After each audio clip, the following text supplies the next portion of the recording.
Chemical hair டைக்கு bye சொல்லிட்டு natural hair டைக்கு ஹை சொல்லுங்க. அமோனியா சல்ஃபேட் பிபிடி இல்லாமல் தயாரிக்கப்பட்ட ஜிகே நேச்சுரல்ஸோட natural black hair dye. Latest என்ன பார்த்தீங்கன்னா அடிச்சவனே தான் சட்டையை தானே கீழ்ச்சிக்கணும், ஒரு பிளேட் எடுத்து தான் கையை தானே கீறிக்கின்னு அவனே ஹாஸ்பிட்டலுக்கு போய் என்னை வெட்டிட்டாங்க என்னை அடிச்சுட்டாங்கன்னு சொல்லிட்டு போலீஸ் என்ன பண்ணோம்னா 2 பேர் மேலே கம்ப்ளைண்ட், 2 பேர் மேலே புகார் வந்தது, 2 பேர் மேலே கேஸ் பண்ணோம்.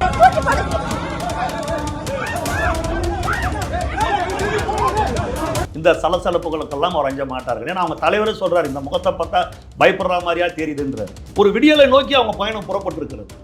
தடைகள் வரதான் செய்யும். தடைக்கற்களையும் படிக்கற்களாக அவர்கள் மாற்றி காட்டுவார்கள். அவர் வெளியே வரதுக்கு பர்மிஷன் கிடையாதுங்க, அவர் மக்களை சந்திக்கிறதுக்கு பர்மிஷன் கிடையாது. ஆனால் மக்களை சந்திக்காதவங்க ஒரு தலைவனா? இது இன்னும் அரசியல். நீ அனுமதி கொடுத்தாதானே, போலீஸ் அனுமதி கொடுத்தாதானே அவர் வந்து மக்களை சந்திக்க முடியும். அவர் தயாராக இருக்கிறாரு. பயப்படுறீங்க, விசில பார்த்தாலும் பயப்படுறீங்க, விசில் சத்தத்தை கேட்டாலும் அலறிய. இது என்ன? நீ கிரிக்கெட் மைதானத்தில் நீ வந்து விசில நீ அனுமதி இல்லைன்னா யாரும் விசில் அடிக்க மாட்டானா? ஏங்க நீ விசில பிடிங்கி வச்சுட்டா விரல அடிப்பாங்க விசில. இவன் விரல நீ பிடிச்சி வச்சீங்கன்னா உன் விரல வாயில வச்சு அடிப்பான். இது என்ன சீப்பை ஒழிச்சு வச்சா கல்யாணம் நின்றுமா? என்னங்க இதெல்லாம் எனக்கு ஒன்றும் புரியல. அதாவது பயம் இருக்கலாங்க, இந்த அளவுக்கு அவங்களுக்கு பயம். இவ்வளவு அச்சம் விஜயை பார்த்து. இப்ப கூட பாருங்க, ஒரு மாநாடு நடந்தது, அவர் விஜய் நடந்து வரா மாதிரியே அந்த ஒரு அந்த ரேம்பை போட்டுட்டு, ஏங்க காக்கி பேண்ட் வெள்ளை சொக்கமா நீ காப்பி அடிப்ப, அதே காக்கி பேண்ட் அதே வெள்ளை சொக்கா அதே மாடல்ல நடந்து வர, பேசாத விஜய் மாஸ்க் வாங்கி மாட்டின்னு வாங்கினேன். நீ சாதாரணமா தாக்கிறப்பா, சாதாரணமா தாய்க்க அவரை ஸ்டாலின் மருத்துவமனையில் அனுமதிக்கப்பட்டுக்கிறார். இப்போ அவரை சந்திக்கிறதுக்கு விஜய் வரார். சமாளிக்க முடியாத அளவுக்கு நிலைமை போயிடும். புரிதுங்களா? பொறுத்தது போதும். தமிழக வெற்றி கழகம் அவன் தொண்டை பூரா பொங்கி எழுதுனா என்ன ஆகும்?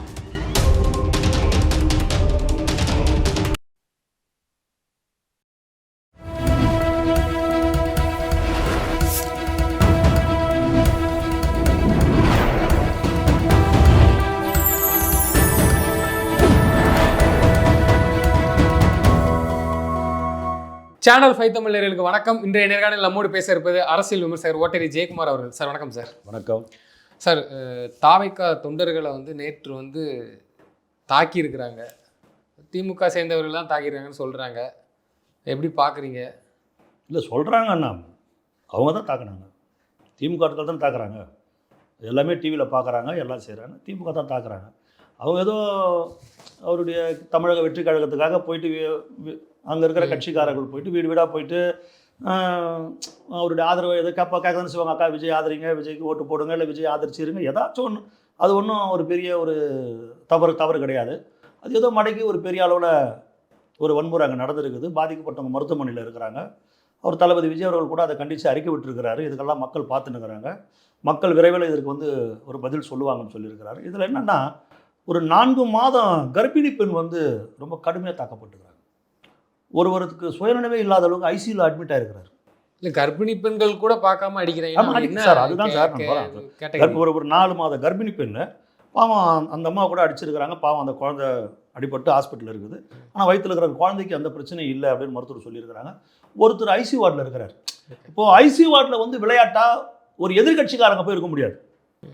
ஒரு எதிர்கட்சிக்காரன் ஒரு ஆளுங்கட்சியை எதிர்த்து பிரச்சாரம் பண்ணுறவன் ஒரு போர்ஜரியா, ஒரு பொய்யா, ஒரு நாடகமா ஐசியூ வார்டில் போய் இருக்க முடியுமா? இப்போ அவங்க தரப்புலேருந்து சொல்கிறாங்களா? நான் என்ன கேட்குறேன், ஐசியூ வார்டில் இருக்க முடியுமா? முடியாது. இப்போ நான் வந்து உங்களை ஒரு தாக்குற 2 பேர் தாக்குறாங்க. ஒரிஜினலாக தாக்கப்பட்ட ஒரு பக்கம் இருப்பான், தாக்கப்படாதவன் தாக்குறவனே இப்போ ஒரு லேட்டஸ்ட்டாக அவன் பார்த்துக்கிட்டீங்கன்னா, இதெல்லாம் நாங்கள் 30-40 வருஷமா அரசியலில் பார்த்தோம். லேட்டஸ்ட் என்ன பார்த்தீங்கன்னா, அடித்தவனே தான் சட்டையை தானே கீழ்ச்சிக்கணும், ஒரு பிளேட் எடுத்து தான் கையை தானே கீறிக்கின்னு அவனே ஹாஸ்பிட்டலுக்கு போய் என்னை வெட்டிட்டாங்க என்னை அடிச்சுட்டாங்கன்னு சொல்லிட்டு போலீஸ் என்ன பண்ணோம்னா 2 பேர் மேலே கம்ப்ளைண்ட், 2 பேர் மேலே புகார் வந்துருக்குது, 2 பேர் மேலே கேஸ் பண்ணோம். அப்படி மேட்ச் பண்ணுறாங்க, அப்படி பண்ணிவிடுவாங்க. இப்போ பண்ணாங்க இல்லையா, கல்குவாரி வழக்கில் பண்ணாங்க இல்லையா. இப்போ கல்குவாரியில் வந்து சட்டத்துக்கு விரோதமாக தவறு நடக்குதுன்னு அவங்க வந்து வீடியோ எடுக்கிறாங்க. வீடியோ ஒரு பத்திரிகை ஊடகவாளர் போட்டு தாக்குறாங்க. தாக்கப்பட்டவர் மருத்துவமனையில் அனுமதிக்கப்பட்டவர் அடிபடுறாரு. ஆனால் தாக்குனவர் மேலேயே வழக்கு போடுறாங்க, தாக்கப்பட்டவர் மேலேயே வழக்கு போடுறாங்க. நல்லா புரிஞ்சுங்க, தாக்கப்பட்டவர் மேலேயே வழக்கு போடுறாங்க. தாக்குனவர் மேலே வழக்கு போடு. அது கூட ஏன் வழக்கு போடுறாங்கன்னா, 1 வாரமாக கத்துறாங்க, இதுவரையில் யார் மீது வழக்கு இல்லைன்னு போது அப்போ இவர் மேலே வழக்கு போடணும்னா தாக்கப்பட்டவர் மேலேயே வழக்கு போடணும். இது இப்போ இந்த மாதிரி ட்ரெண்ட் வருது. நாங்கள் 30-40 வருஷம் பார்க்குறோம், இந்த அரசியல் இதெல்லாம் பார்த்து தான் வந்திருக்கிறோம். இப்போ ட்ரெண்டாக இருக்குது. எனக்கு என்னன்னா, இதை தவிர்த்துருக்கலாம். அவங்க மக்களை சந்திக்க போகிறாங்க, ஒரு கேட்குறாங்க, நீங்கள் நிறையா செஞ்சுருக்கிறீங்கன்னு சொல்கிறீங்க, உங்களுக்கு மக்கள் ஆதரவு இருக்குதுன்னு சொல்கிறீங்க. நீங்கள் அதை வந்து தவிர்த்திருக்கலாம். சரிங்களா? அந்த அளவுக்கு ஒரு ஐசி வார்டில் அட்மிட் ஆகிற அளவுக்கு அடிக்க வேண்டிய நிலைமை என்ன? ஆக வன்முறை என்றால் திமுக, திமுக என்றால் வன்முறை. இது எழுதப்படாத ஒரு இதுவாக இருக்குது. ஏன்னா கொஞ்சம் நெஞ்சம் அடக்குமுறை கிடையாது. ஆரம்ப கால அரசியல் இருந்து பார்த்தவங்களுக்கு தெரியும். 1972 அக்டோபர் மாதம் 17ஆம் தேதி புரட்சித் தலைவர் எம்ஜிஆர் கருணாநிதியிடம் கணக்கு காட்டி அனைத்து இந்திய அண்ணா திராவிட முன்னேற்ற கழகத்தை, அப்போ அண்ணா திராவிட முன்னேற்ற கழகம், அதுக்கப்புறம் அது அனைத்து இந்திய அதிமுக ஆகுது. அதிமுக அவர் ஆரம்பிக்கும் போது தமிழ்நாடு முழுவதும் அதிமுக எதிராக வன்முறையை திமுக அன்னைக்கு கட்டவிழ்த்து விட்டது. இந்த மதுரை கர்ணன் ஒருத்தருக்கு கண் அடிச்ச திமுக அடிச்ச அடியில கண்கள் வந்து வெளியே விழுந்துடுச்சு, கண்களை வெளியே விழுந்துடுச்சு. பூலாவரி சுகுமாரனை வெட்டி கொலை பண்ணி கண்ணுகள்லாம் செதிரி போச்சு, மண்டை கண்டலாம். பூலாவரி சுகுமாரன், வத்தலகுண்ட ஆறுமுகம், அப்புறம் இஸ்மாயில் ஒருத்தர். இந்த மாதிரி அந்த நேரத்தில் மட்டும் கிட்டத்தட்ட ஒரு 20க்கும் மேற்பட்ட படுகொலைகள் நடந்தது. குடல்லாம் சரிஞ்சு போச்சு ஒருத்தனுக்கும். புரட்சித் தலைவர் எம்ஜிஆர் மீது சட்டமன்றத்தில் செருப்பு வீசப்பட்டது, அவமானப்படுத்தப்பட்டார் எம்ஜிஆர். அப்ப சட்டமன்றத்திலிருந்து வெளியே வரும்போது புரட்சித் தலைவர் எம்ஜிஆர் சொன்னார், இந்த சட்டசபை செத்து விட்டது, இனி வெற்றி பெற்று முதலமைச்சராகத்தான் நான் இந்த சட்டசபைக்குள் நுழைவேன்னு சொன்னாரு. அதை செஞ்சு காட்டார். அதே தான் அந்த அம்மாவுக்கும் பண்ணாங்க. சட்டமன்றத்துக்குள்ள சேலையை பிடிச்சி இருக்கிறாங்க, அந்த அம்மாவை மானபங்கப்படுத்தினாங்க, அந்த அம்மாவை அவமானப்படுத்தினாங்க, துர்ச்சாதனம் சுத்தி நின்று அந்த அம்மாவை அசிங்கப்படுத்தினாங்க. விமான நிலையம் பக்கத்துல லாரி வச்சு அந்த அம்மாவை அடிச்சாங்க. அந்த அம்மா கார்ல அடிபட்டு கண்ணுலாம் அப்படியே அடிபட்டு போய் அந்த அம்மாவும் சசிகலாம் அடிபட்டு மருத்துவமனையில் இருந்தாங்க, தேவகி மருத்துவமனையில். இதெல்லாம் வரலாறு, புரியுதுங்களா? எப்பவும் திமுக வந்து இதுல கை தேர்ந்தவர்கள். இப்போ கலைஞர் அவர்களுக்கு சிதம்பரம் பல்கலைக்கழகத்துல ஒரு டாக்டர் பட்டம் கொடுக்குறாங்க. ஒரு அண்ணாமலை அப்படின்ற ஒரு மாணவன், அந்த அண்ணாமலை பல்கலைக்கழகத்தில் படிக்கிற ஒரு மாணவன், சிதம்பரம் அண்ணாமலை பல்கலைக்கழகத்தில் உதயகுமார் என்ற ஒரு மாணவன், அண்ணாமலை பல்கலைக்கழகத்தில் படிக்கிற உதயகுமார் என்ற ஒரு மாணவன். அந்த மாணவன் இவருக்கு எதுக்கு டாக்டர் பட்டம், இவருனா படிச்சாரா, இவருக்கு டாக்டர் பட்டம் கொடுக்கக்கூடாதுன்னு சொல்லிட்டு அவர் பிரச்சனை பண்றாரு. ஒரு கழுதைய, அந்த கழுத்துல வந்து டாக்டர்னு ஒரு போர்டு எழுதி அது கழுத்துல போட்டு அந்த யூனிவர்சிட்டியை சுத்தி ஊரில் வர்றாரு. அதுக்கப்புறம் ஈவினிங் கலைஞருக்கு டாக்டர் பட்டம் கொடுக்குறாங்க. அதுக்கப்புறம் அவர் போயிடுறாரு. அன்று இரவு பார்த்தீங்கன்னா அந்த கல்லூரிக்கு பின்னால் இருக்கிற ஒரு குட்டையில் கொலை உண்டு கிடக்கிறார் உதயகுமார். சின்ன பண்ணமா வெட்டி போட்டுக்கிறாங்க. இதை விட என்ன கொடுமைன்னா, உதயகுமாரை பெற்ற தகப்பன இவர் என் புள்ள இல்ல, என் புள்ள எங்க போனார்னு தெரியல அப்படின்னு சொல்ல வச்சாங்க. ஆக இதெல்லாம் வரலாறு. சரி, காலங்கள் கடந்து போச்சு. இப்போ திமுக அந்த மாதிரி செய்யாதுன்னு பார்த்தா அது அப்படியே தொடர்ந்து இருக்குது.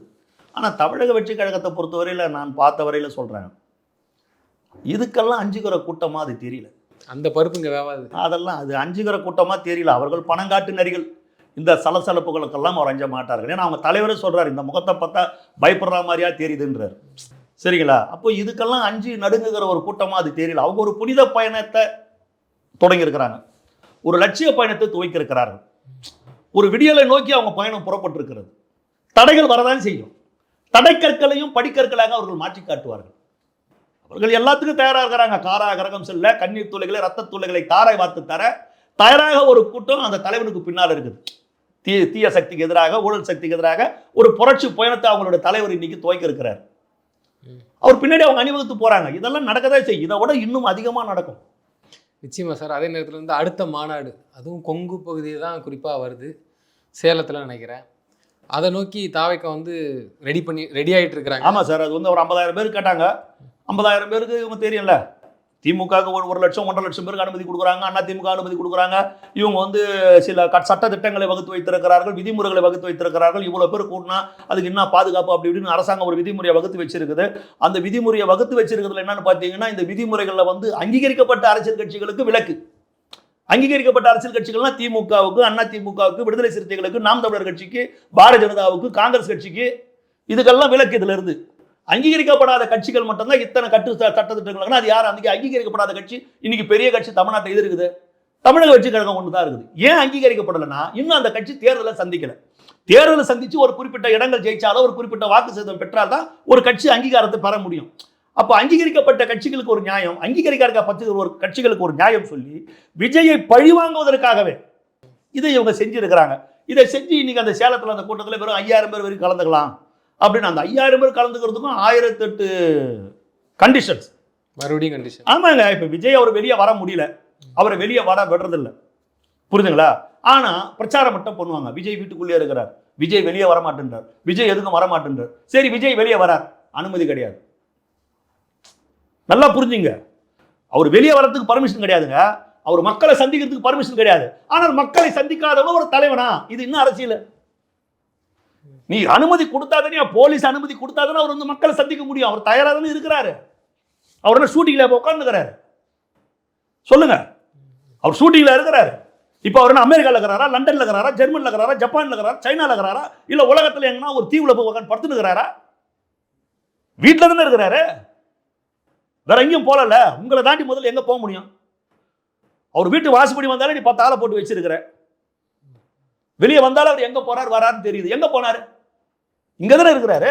நீ அனுமதி கொடுத்தாலும் மக்களை பார்ப்பாரு, நீ தான் கொடுக்க மாட்டேன்ற. பயப்படுறியங்க, விசில பார்த்தாலும் பயப்படுறிய, விசில் சத்தத்தை கேட்டாலும் அலறிய.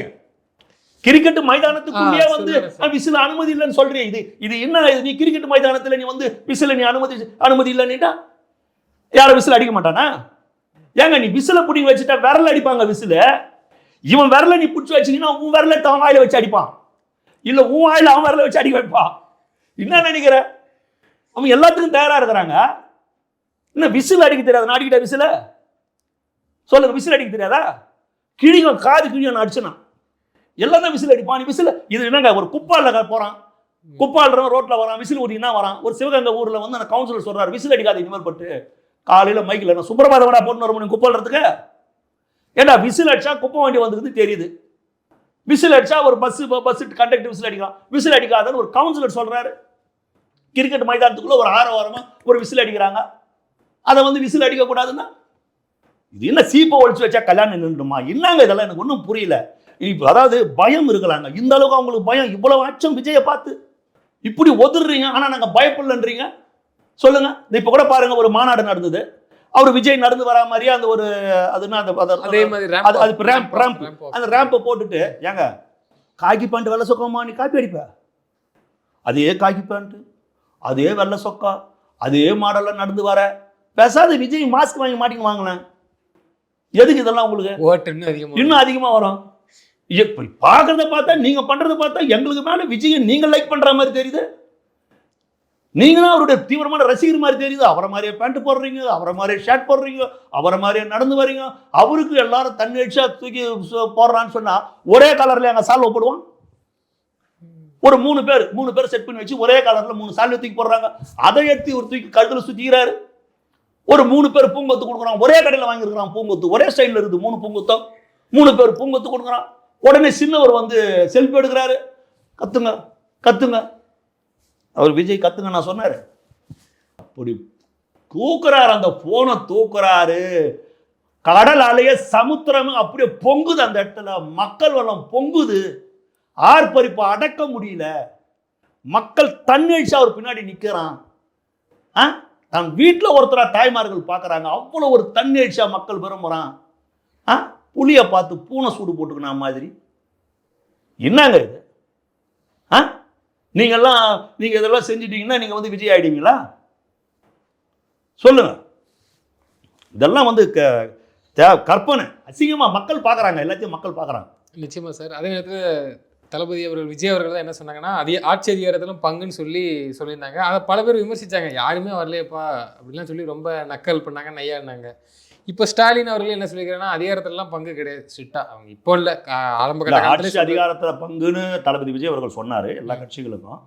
இதில் யாரும் வரலையப்பா போறலையப்பான்றதான் கிடையாது. அவர் வந்து நாங்கள் தனிப்பட்ட முறையில் மெஜாரிட்டியாக வெற்றி பெற்றாலும் எங்களோட இருப்பவர்களுக்கு கொடுப்போம்னு சொல்கிறாரு. அது அவங்க வரலன்னும் போது நம்ம அதை பற்றி ஒன்றும் இல்லைங்க. இவர் கூட மக்கள் கூட்டம் இருக்குது, அது அவங்களுக்கு தெரியும். அவங்களுடைய சூழ்நிலை என்னவோ, அவங்க வர முடியாத சூழ்நிலையில் ஒவ்வொருத்தரும் ஒவ்வொரு விஷயத்தில் மாட்டிக்கின்னு சிக்கிக்கின்னு. இப்போல்லாம் அரசியல் வேறு மாதிரி ஆயிடுச்சுங்க, முன்ன மாதிரி கிடையாதுங்க. புரியுதுங்களா? யாரும் ஒரு கொள்கை கிடையாது, ஒரு கருத்துக்கு ஏதோ இருக்கிறாங்க. இப்போல்லாம் அரசியல் முன்ன அளவுக்கு கிடையாது. இப்போல்லாம் அரசியல் மாறி போச்சு, முன்ன இருந்த காலம் மாதிரி கிடையாது.